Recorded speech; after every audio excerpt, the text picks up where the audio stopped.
उदित सीमानगर गांव के चौराहे पर पानी पूरी बेचा करता था, लेकिन सर्दी का माहौल हो चुका था, इसलिए उसकी पानी पूरी का काम कम चल रहा था। ऐसे ही एक दिन वो पानी पूरी बेचने के लिए आवाज लगा रहा था। पानी पूरी ले लो, पानी पूरी 10 रुपए प्लेट पानी पूरी खा लो, ताजा ताजा पानी पूरी खाओ और पानी पूरी का मजा लो।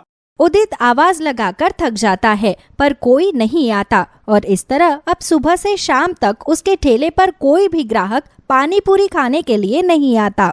सुबह से शाम हो गई, पर किस्मत तो देखो, एक ग्राहक मेरी दुकान पर नहीं आया। मुझे तो समझ नहीं आ रहा कि मैं अपना घर कैसे चलाऊं। उदित खुद से ये बात बोल ही रहा होता है कि तभी वहाँ एक औरत आती है और कहती है, अरे उदित भाई, कितने की दे रहे हो पानी पूरी? बहन जी 10 रुपए प्लेट है, आपके लिए लगा दूं? ठीक है भाई, लगा दो, लेकिन चटपटा अच्छा रखना, मुझे चटपटा खाना बहुत अच्छा लगता है। बहन जी आप पानी पूरी खाकर तो देखिए, आपको बहुत ज्यादा पसंद आएंगी। जैसा आपको चाहिए मैं वैसा ही पानी पूरी बनाता हूँ। उदित ये बोलता है और उसे पानी पूरी खिलाता है। औरत पानी पूरी खाकर देखती है। पहली पानी पूरी खाते ही उसके दांतों में ठंडक महसूस होती है और वो आधी पानी पूरी थूक देती है। क्या बात है बहन जी, पानी पूरी थूक क्यों दी? स्वाद में कुछ कमी थी क्या? नहीं भाई, तुम्हारी पानी पूरी का स्वाद तो बहुत अच्छा है, लेकिन तुम तो जानते हो कि मौसम कितना ठंडा है और ऐसे में ठंडा पानी दांतों पर लगते ही जलन मारता है। बहन जी अब पानी पूरी तो ऐसे ही बनती है, इसीलिए मैंने ऐसे ही बनाई है।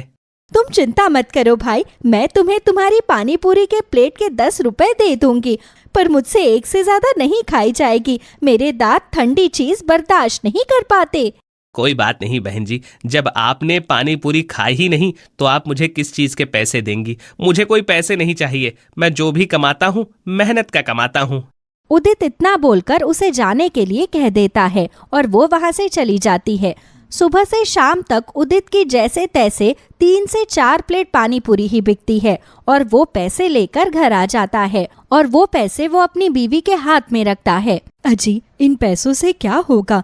इन पैसों से हम हमारा गुजारा कैसे कर पाएंगे? शायद इसीलिए भगवान ने मुझे बांझ रखा है, क्योंकि हमारे पास बच्चों को पालने के लिए पैसे भी नहीं है। रेखा, तुम्हारा पति थका हारा काम करके आया है और तुम उसे आते ही सुना रही हो। मैं क्या करूं अगर मेरी पानी पूरी नहीं बिकती है तो? और खबरदार, जो अगली बार खुद को बांझ बोला तो। माफ करना जी, मुझे खुद समझ में नहीं आ रहा कि इस गरीबी में हम लोग अपना गुजारा कैसे करेंगे, इसलिए भावनाओं में मेरे मुंह से ये सब बातें निकल गई। कोई बात नहीं रेखा, मैं समझता हूँ कि तुम इस गरीबी में कैसे गुजारा कर रही होगी। घर में जो भी है वो तुम ले आओ, वही खाकर हम आज सो जाते हैं। जिसके बाद अब रेखा खाना लगा देती है और उदित और रेखा प्याज रोटी खाकर सो जाते हैं। ऐसे ही गरीबी में उदित अपना गुजारा कर रहा था। समय गुजरता है और एक दिन उदित ने ठेला लगाते हुए अपनी पत्नी से कहा, रेखा तुम तो जानती ही हो कि ठंड बहुत ज्यादा है। एक काम करो, मेरे लिए एक बोतल में पानी भर कर दो। पानी को गर्म कर देना और उसके आसपास कपड़ा लपेट देना ताकि वो ज्यादा देर तक गर्म रहे। रास्ते में प्यास लगती है तो ठंडा पानी पिया नहीं जाता। मैं समझती हूँ जी, तभी तो शायद पानी पूरी भी नहीं बिक रही, क्योंकि कौन ठंडे पानी की पानी पूरी खाएगा। हाँ, अब तुम जल्दी से मुझे पानी गर्म करके बोतल पर कपड़ा लपेट कर दे दो। मैं ठेला लगाने जाता हूँ। भगवान का आशीर्वाद रहा तो आज कम से कम 10 प्लेट पानी पूरी तो अच्छे से बिक ही जाएगी। जी ठीक है, आप थोड़ी देर रुक जाइए, मैं अभी पानी गर्म करके एक बड़ी सी बोतल में भर के लाती हूँ ताकि पूरे दिन का आपका गुजारा हो सके। रेखा रसोई में जाती है और पानी गर्म करके एक बोतल में भर देती है और उसके आसपास कपड़ा लपेटकर उदित को दे देती है। उदित भी ठेले पर उस बोतल को रखकर पानी पूरी बेचने के लिए गांव की गलियों में निकल पड़ता है। गोलगप्पे खा लो, गोलगप्पे 10 रुपए प्लेट, 10 रुपए प्लेट। एक बार खाओगे बार बार आओगे, ऐसे गोलगप्पे कहीं नहीं पाओगे। उदित बोल बोल कर गलियों में गोलगप्पे बेच रहा था, लेकिन कोई भी उसके गोलगप्पे खाने आने को तैयार ही नहीं था। उसे प्यास लगती है और वो पानी पीता है और खुद से कहता है, कब से घूम रहा हूं लेकिन कोई भी मेरे गोलगप्पे खाने के लिए नहीं आ रहा। ये तो अच्छा हुआ कि मैंने रेखा को बोलकर आज गर्म पानी ले लिया था, इससे सर्दी से राहत मिल जाएगी। उदित ये बोलता है और उसे उस औरत की बात याद आती है और उसने कहा, इतने ठंडे मौसम में जब मैं ठंडा पानी पी नहीं रहा तो लोग ठंडा गोलगप्पा कैसे खाएंगे। मुझे उन लोगों के बारे में सोचना होगा अगर मुझे अपना काम बढ़ाना है तो। बहुत सोचने के बाद में उदित के दिमाग में एक तरकीब आती है और वो खुद से कहता है, अगर मैं इस मौसम में गर्म गोलगप्पे बनाकर बेचूं तो लोगों को जरूर पसंद आएंगे, क्योंकि लोगों को ठंडे पानी से दिक्कत है, मेरे गोलगप्पे से नहीं। ये सोचकर अब उदित अपने गर्म पानी की बोतल का पानी गोलगप्पे के पानी में मिक्स कर देता है, जिससे गोलगप्पे का पानी गर्म हो जाता है और अब गलियों में घूमता है और जोर जोर से आवाज लगाता है, गोलगप्पे, गर्मा गर्म गोलगप्पे, एक बार खाओगे बार बार आओगे, ऐसे गोलगप्पे कहीं नहीं पाओगे, मात्र 15 रुपए में। उदित ऐसे ही आवाज लगाता है और वो हार नहीं मानता, क्योंकि उसे खुद पर पूरा भरोसा था। कुछ ही देर में उसके पास औरतों का झुंड लग जाता है, जो उससे कहती है, अरे भाई, लगता है हमने तुम्हारी बात सुनने में गलती कर दी है। क्या बोल रहे हो तुम, गर्मा गर्म गोलगप्पे?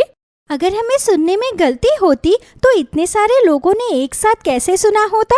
इसने यही बोला है, गरम गरम गोलगप्पे। उदित इतनी सारी औरतों को एक साथ अपने ठेले पर देखकर खुश हो जाता है और कहता है, हाँ बहन जी, ये गर्मा गर्म गोलगप्पे हैं, एक बार खाकर तो देखिए, आपको बहुत पसंद आएंगे। तो फिर देर किस बात की, जल्दी से हम लोगों के लिए गरम गरम गोलगप्पे लगा दीजिए, हम भी तो जरा गरम गरम गोलगप्पे खाकर देखें। मुझे तो नाम सुनकर ही रहा नहीं जा रहा, जरूर ये गोलगप्पे अनोखे होंगे, तभी तो तुमने इनका नाम इतना अनोखा रखा है। जिसके बाद उदित उन सबको गरम गरम गोलगप्पे खिलाता है और गरम गरम गोलगप्पे खाकर औरतें कहती है, अरे वाह, क्या गोलगप्पे हैं, ऐसे गोलगप्पे तो मैंने जिंदगी में कभी नहीं खाए हैं। सर्दियों के मौसम में तो मैं गोलगप्पे खा ही नहीं पा रही थी, क्योंकि ठंड की वजह से गोलगप्पे खाने का मन ही नहीं करता था, दांतों की परेशानी और हो जाती थी, इसलिए गोलगप्पे नहीं खाती थी। भैया, मेरे लिए तो तुम रोज शाम को इस मोहल्ले में आ जाया करो, मुझे तो ये गोलगप्पे बहुत पसंद है, अब से मैं रोज तुम्हारे हाथों के गोलगप्पे खाऊंगी। सच में ऐसे अनोखे गोलगप्पे खाकर तो मजा ही आ गया, बड़ा स्वाद है तुम्हारे गोलगप्पों में। जिसके बाद में ऐसे उदित गलियों में घूम घूम कर गोलगप्पे बेच रहा था, तो वहीं कई देर तक वो घर नहीं आया था और रेखा को उसकी चिंता सताने लगती है। हे भगवान, अभी तक ये घर क्यों नहीं आए हैं? ऐसा वो कभी नहीं करते, कहीं ऐसा तो नहीं कि उन्हें मेरी किसी बात का बुरा लग गया हो और आज भी कमाई ना हुई हो, इसलिए वो घर नहीं आए। हे भगवान, मेरा तो जी बैठा जा रहा है, मुझे तो समझ में नहीं आ रहा कि मैं क्या करूं, अब इनके बारे में कैसे पता करवाऊं। रेखा चिंता किए जा रही थी और ऐसे ही कुछ घंटे बीत जाते हैं। बस बहुत हो गया, अब मैं और सब्र नहीं कर सकती, मुझे खुद ही जाकर उन्हें ढूंढना होगा।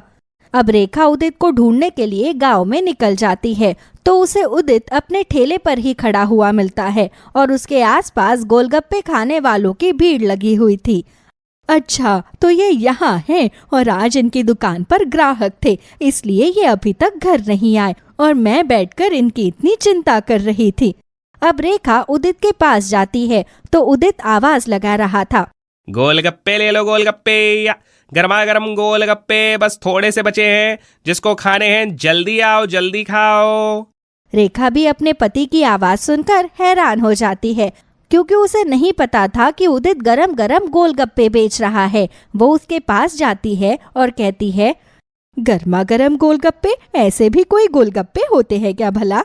होती है रेखा, और आज तुम सिर्फ ऐसी चीज सुन नहीं रही हो बल्कि खाकर भी देखोगी।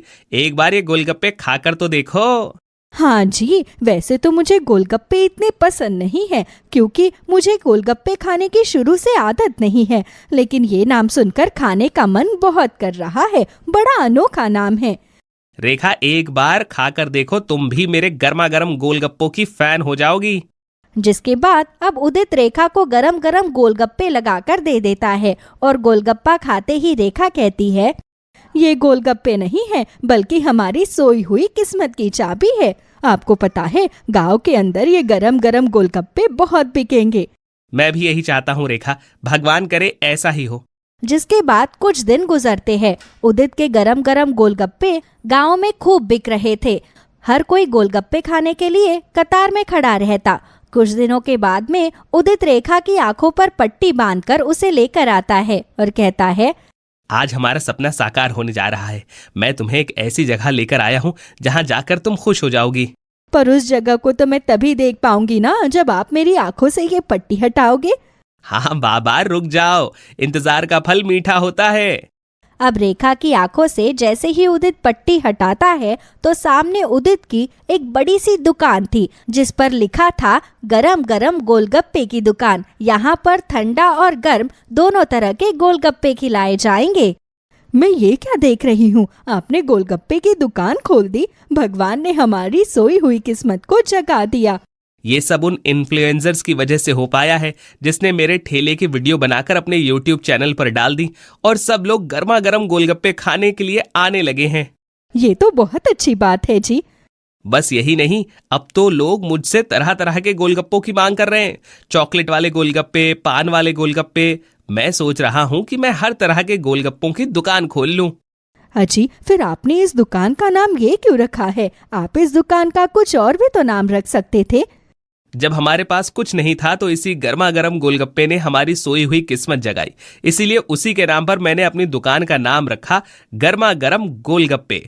सच में मुझे बहुत खुशी है कि अब हमारी सोई हुई किस्मत जाग जाएगी। मुझे उम्मीद है कि भगवान हमें अब जल्दी से एक संतान दे देगा। तुम बिल्कुल भी चिंता मत करो रेखा, अब मैं तुम्हें अच्छे से अच्छे डॉक्टर को दिखाऊंगा और खुद को भी, और हम पता करेंगे कि आखिर हमें संतान क्यों नहीं हो रही। सोनम की सास और उसकी ननद बारी बारी से उसको दिलासा दे रही थी। विनोद को गुजरे हुए पूरे 13 दिन हो गए थे। उसकी 13वीं पर आए हुए लोग भी वापस जा चुके थे और सोनम अभी भी रोए जा रही थी। चुप हो जा सोनम, अगर तेरा पति गया है तो मेरा भी तो बेटा गया है। हाँ भाभी, मेरा भी तो भाई गया है। उन दोनों की बात सुनकर सोनम ने अपने आंसू पोंछे और फिर चुपचाप अपने कमरे में अपने बच्चों के पास चली गई। अगले दिन सुबह विनोद के घर इंश्योरेंस वाले आए। विनोद ने 2-3 पॉलिसी अपने इंश्योरेंस की ली हुई थी और उसके ऑफिस से भी कुछ लोग आते हैं जो विनोद के नाम के जितने पैसे ऑफिस में थे वो सब सोनम को सौंप देते हैं और 10 दिन के अंदर ही अंदर विनोद ने जितने भी सिक्योरिटी के लिए पॉलिसी ली हुई थी उन सब का पैसा सोनम को मिल जाता है। देखा सोनम बेटी, जिसको जाना था वो चला गया। आगे इन दोनों बच्चों की तरफ देखो। ये जितना भी तुम्हें पैसा मिला है, मेरी बात मानो, सारा कैश करा लो। ये घर तो मेरे नाम है, हम यहाँ से चले जाएंगे, इसको बेच देंगे। अब हमारे पास इन 2 बच्चों के सिवा और कौन है? इनके उज्जवल भविष्य को देखना होगा। हाँ मम्मी जी, आप बिल्कुल ठीक कह रही हैं। इस घर में अब मेरा भी मन नहीं लगेगा। भाभी, आप बिल्कुल भी चिंता मत करो। भैया की जगह अब मैं लूंगी। मैं नौकरी करूंगी, मैं सब कुछ देखूंगी। अपनी सास और ननद की बातें सुनकर सोनम को भी लगा कि वो लोग कितने अच्छे हैं और उसके भले के लिए सोच रहे हैं। फिर सोनम ने उन लोगों की बात मान ली और सारा पैसा कैश करा लिया। सोनम, कल हम लोग यहाँ से चले जाएंगे। बेटा, बच्चों का मन ऐसा ही होता है। ये सारा पैसा मेरे कमरे में रख दो। ठीक है मम्मी जी, आप ही सारे पैसे ले जाइए। सारा पैसा अपनी सास के हाथ में देने के बाद में सोनम अपने बच्चों के साथ सो गई और सुबह जब आंख खुली तो घर में अजीब अजीब आवाजें सुनाई दे रही थी। वो अपने कमरे का दरवाजा खोलकर बाहर आती है तो वहां अनजान लोगों को देखती है। अरे भाभी जी, आप अभी तक यहीं पर हैं? मेरा घर है तो मैं तो यहीं पर होंगी, लेकिन आप लोग यहाँ क्या कर रहे हैं? भाभी जी, ये वो लोग हैं जिन्होंने ये घर खरीदा है। मैं इनको यहाँ पर दिखाने के लिए आया हूँ। आपकी सास से मेरी बात हुई थी। और सोनम अपनी सास को आवाज लगाने लगती है, मम्मी जी, मम्मी जी। लेकिन वहां तो कोई भी नहीं था। सोनम फोन मिलाती है तो फोन भी स्विच ऑफ था। क्या हुआ भाभी जी? क्या आपको नहीं पता था इस डील के बारे में? अनजान लोगों को वहां पर खड़ा हुआ देखकर सोनम और भी ज्यादा घबरा रही थी। उसने जल्दी से अपने बच्चों को उठाया और अपनी अलमारी खोली तो वहां बस केवल बच्चों के और उसके कपड़े पड़े थे। सारे जेवर और पैसे सब गायब थे। उसने एक बैग में सारे कपड़े डाले और बच्चों को लेकर वहां से निकल गई। माँ, क्या हुआ? हम लोग घर से क्यों निकल आए? क्या हुआ माँ? तू रो क्यों रही है? बताओ ना, दादी और बुआ कहाँ गई? मैं तो पराए घर से आई थी, लेकिन ये दोनों तो उनका अपना खून थे। इनके साथ इतनी बड़ी गद्दारी, जरा तरस नहीं आया। उन्हें पता था मेरे तो माँ बाप भी नहीं है। क्या रिश्तों पर पैसा इतना भारी होता है। तभी रोते रोते सोनम का हाथ अपने गले में पड़ी हुई चेन पर जाता है। वो तुरंत ही अपनी चेन गले से निकालती है और एक सुनार की दुकान पर जाकर उसे बेच देती है। सुनो भैया, यहाँ कहीं किराए का मकान मिलेगा? किराए का मकान बहन जी? एक काम करो, यहाँ से 2 गली आगे मैंने कल आते समय देखा था, वहां पर शायद किराए के लिए जगह खाली है। सोनम अपने बच्चों के साथ वहां पर जाती है। बाहर लिखा था कमरा किराए के लिए खाली है। सोनम बात करके कुछ पैसे कम कराती है और वो कमरा ले लेती है। माँ, अब यहाँ रहेंगे? हाँ बेटा, अब हम लोग यहीं रहेंगे। तुम दोनों यहीं बैठो, मैं तुम लोगों के लिए खाने पीने के लिए कुछ लेकर आती हूँ। एक पल में ही सोनम को होश आ जाता है और वो समझ जाती है कि ये दुनिया बहुत बुरी है। यहाँ पर अपने ही अपनों को सबसे बड़ा धोखा देते हैं। वो एक दुकान पर जाकर बच्चों के लिए चाय ब्रेड ले लेती है और जब तक चाय वाला चाय बना रहा था, सोनम ने अपने आप को उसकी जगह खुद को देखा। विनोद जी कहते थे कि मैं चाय बहुत अच्छी बनाती हूँ। नौकरी का पता नहीं कब तक मिलेगी और यहाँ पर काफी भीड़ भाड़ भी है, मार्केट भी अच्छी खासी है। क्या मुझे चाय बेचने का काम शुरू करना चाहिए?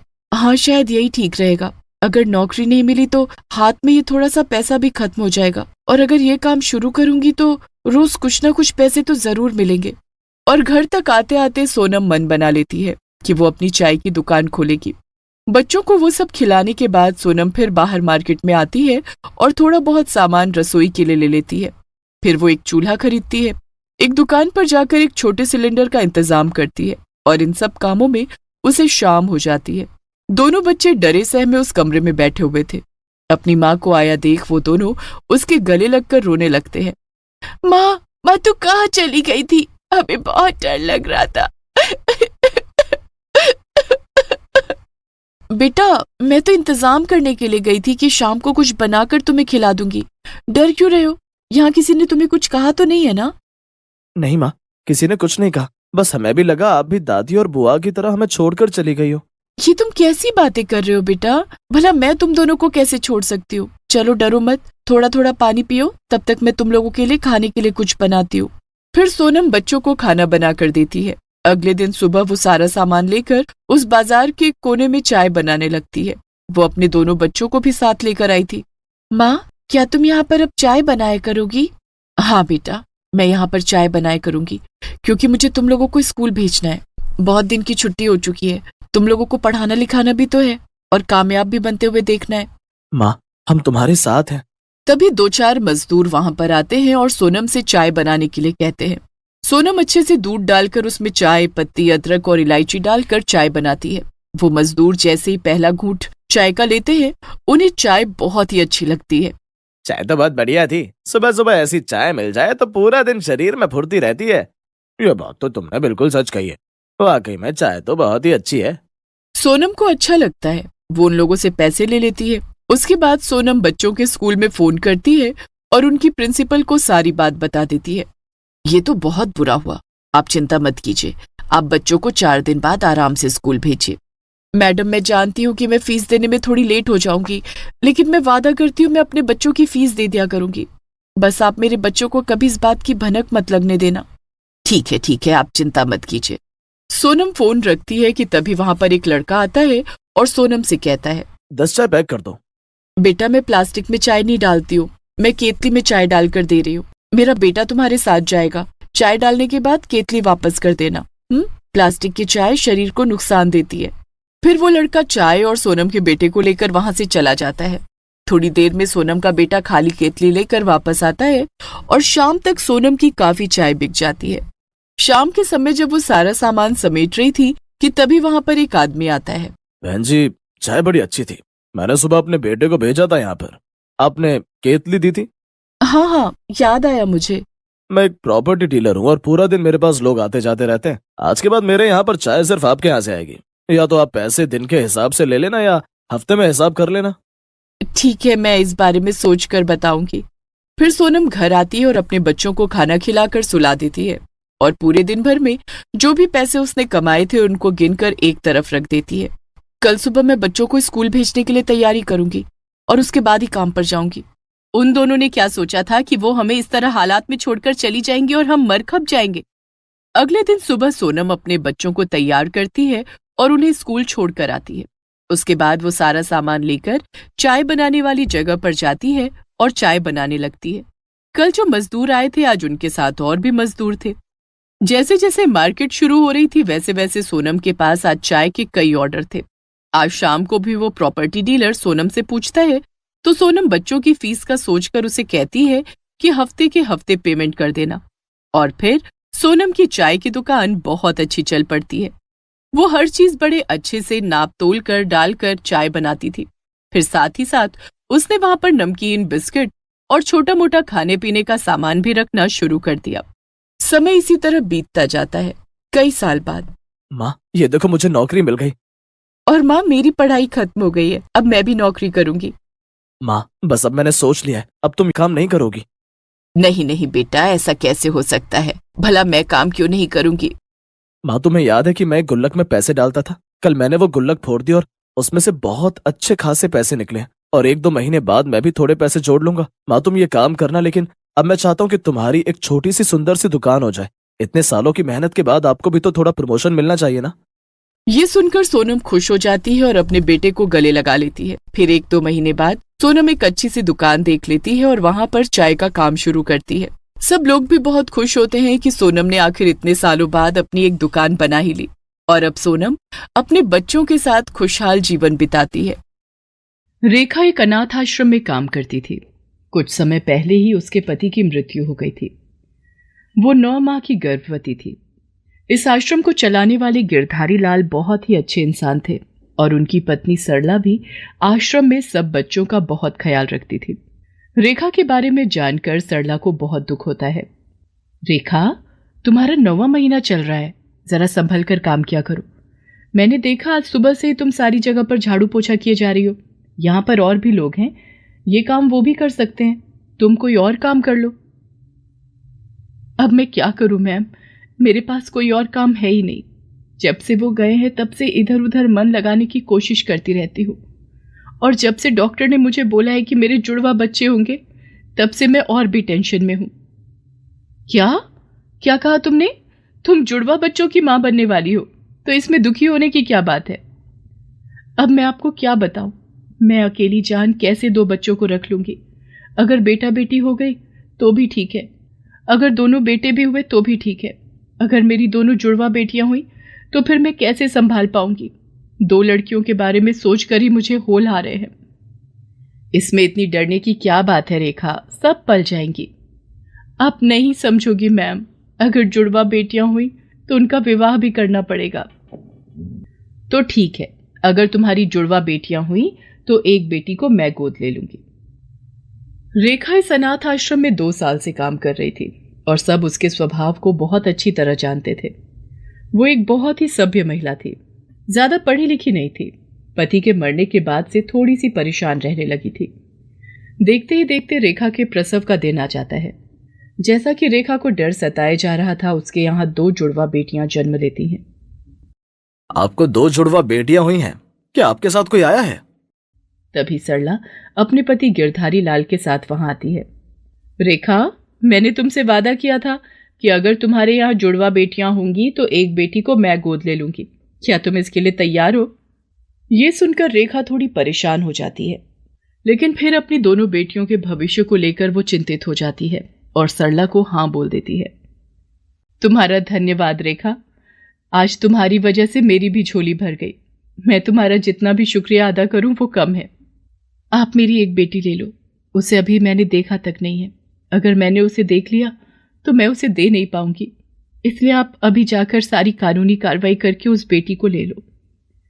सरला रेखा की बात को सही ठहराती है और जाकर कानूनी कार्रवाई करके उसकी एक बेटी को गोद ले लेती है और सरला रेखा की मदद करने के लिए उसे एक रकम भी देती है। पहले तो रेखा बहुत मना करती है, लेकिन बाद में उन पैसों को ले लेती है और अपनी बेटी को लेकर अपने गांव चली जाती है। वहीं गांव में उसके पास एक जमीन का छोटा सा टुकड़ा था और एक छोटा सा घर।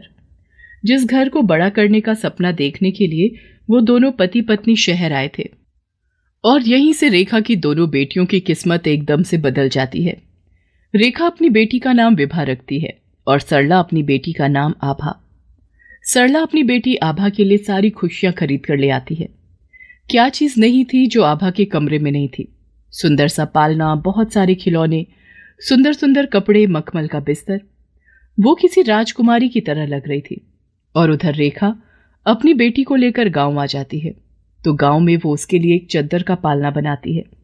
अपने ही हाथ से ही सिले हुए कुछ खिलौने बनाती है और रेखा काम करते वक्त उसे कभी अपनी पीठ पर बांध लेती तो कभी अपनी छाती पर।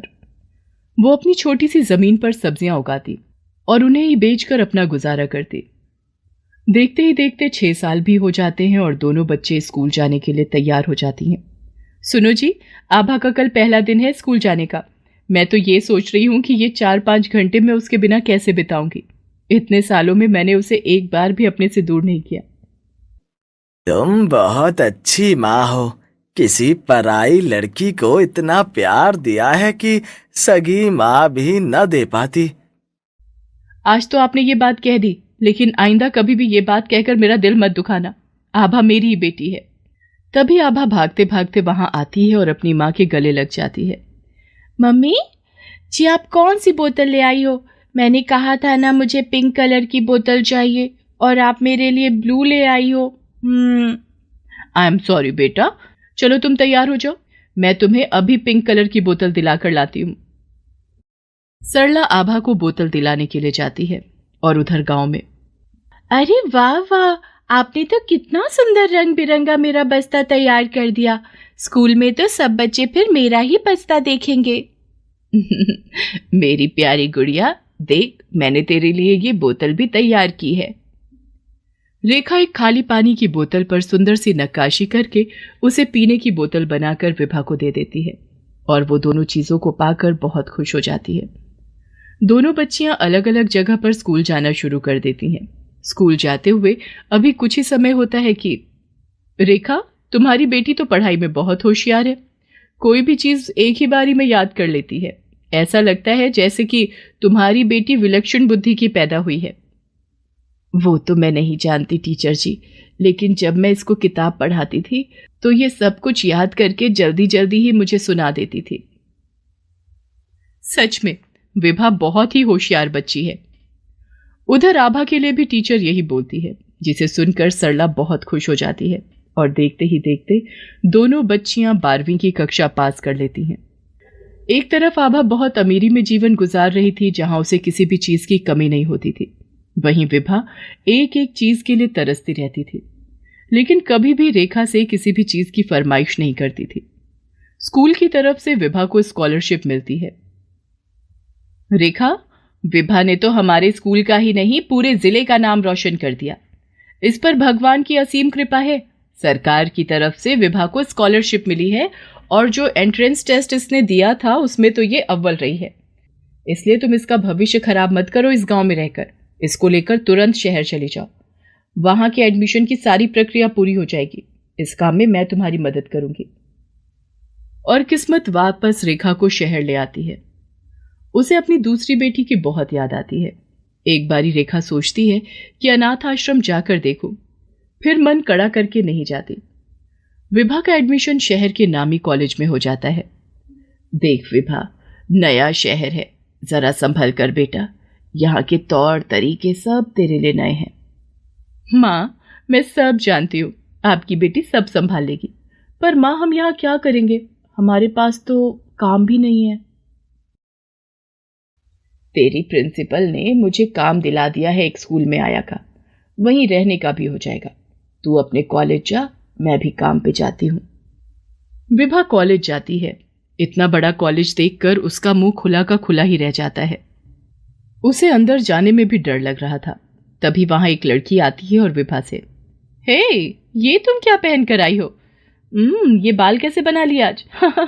और ये सस्ता सा सूट, क्या ये ड्रीम्स है तुम्हारे?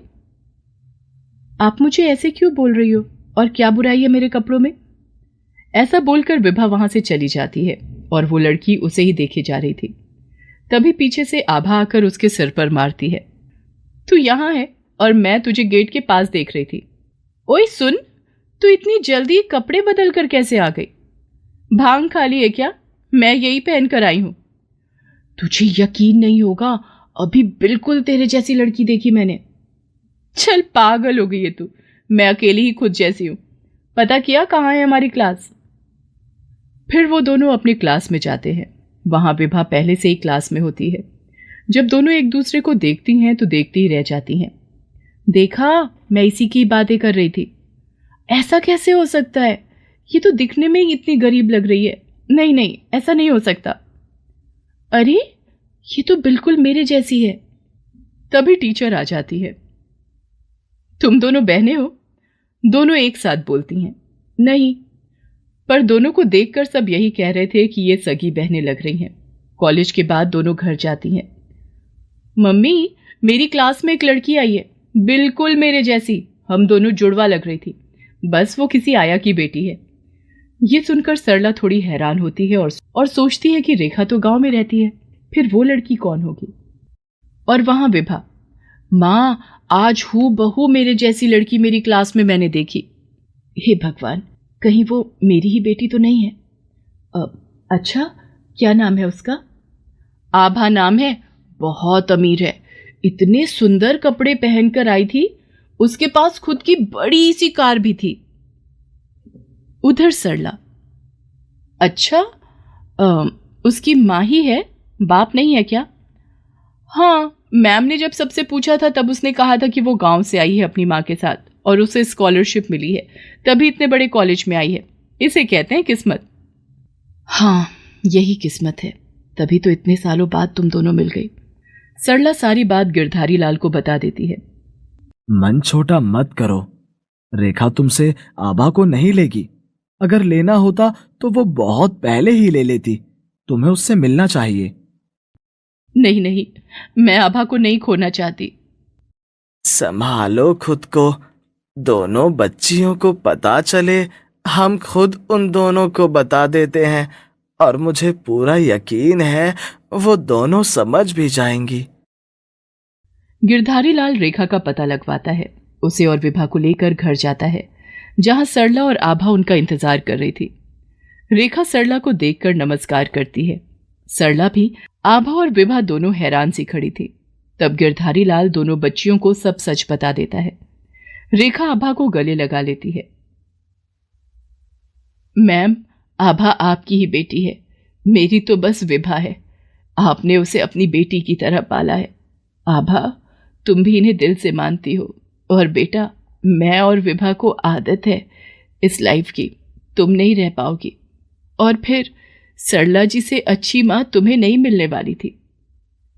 दोनों बहनें अच्छी दोस्त बन जाती हैं और अपनी पढ़ाई खत्म होते ही विभा को सरकारी नौकरी मिल जाती है और आभा की शादी सरला बड़ी धूमधाम से करा देती है।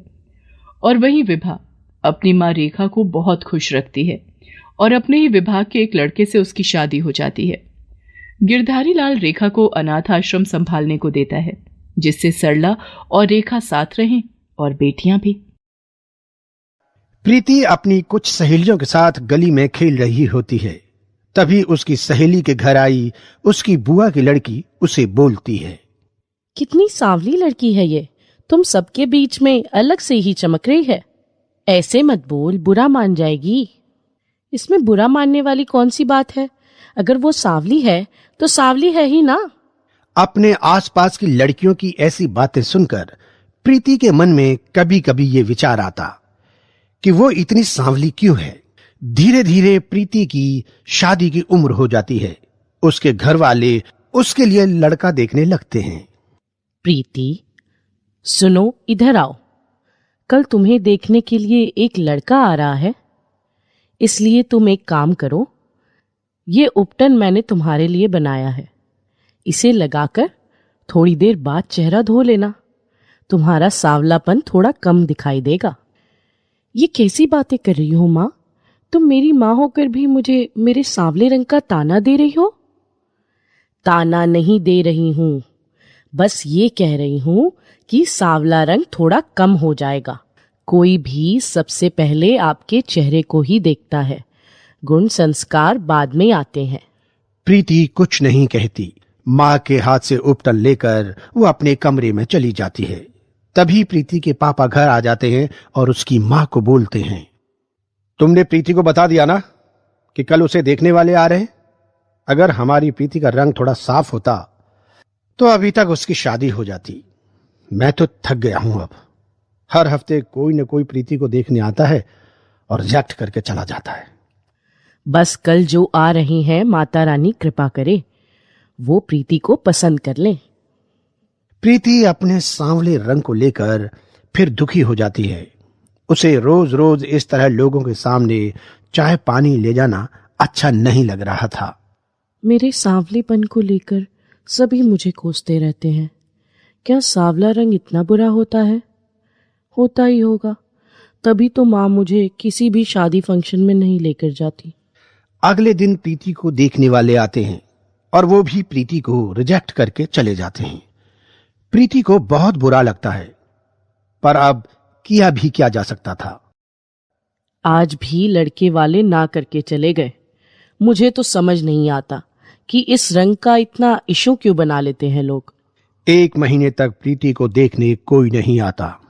प्रीति भी चैन की सांस लेती है कि रोज रोज ड्रामा नहीं करना पड़ता। फिर एक रोज उसकी रिश्तेदार उसके घर आती है। अरे चांदनी बहन, बड़े दिनों बाद आना हुआ। सब घर में कुशल पूर्वक तो है ना? माता रानी की कृपा है, बस तू बता कैसी है?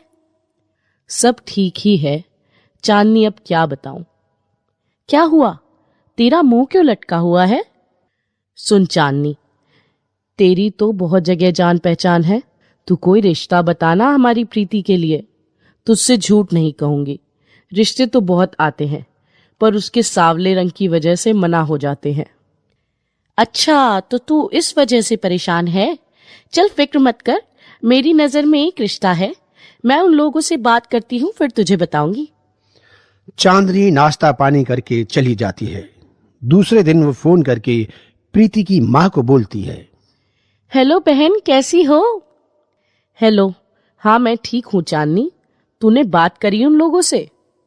बात की है, तभी तो तुझे फोन लगाया है। सुन, वो कल प्रीति को देखने आएंगे। कल ही? इतनी जल्दी? भाई मैंने बात करी, उन्होंने मुझे टाइम दिया, मैंने तुझे बता दिया। अब तुझे जल्दी लग रही है तो मैं क्या कर सकती हूँ? कहे तो मना कर दूं? नहीं नहीं, उन्हें बोल दे वो आ जाएं, मैं तैयारी कर लूंगी। और वो प्रीति के पापा को फोन करके बताती है।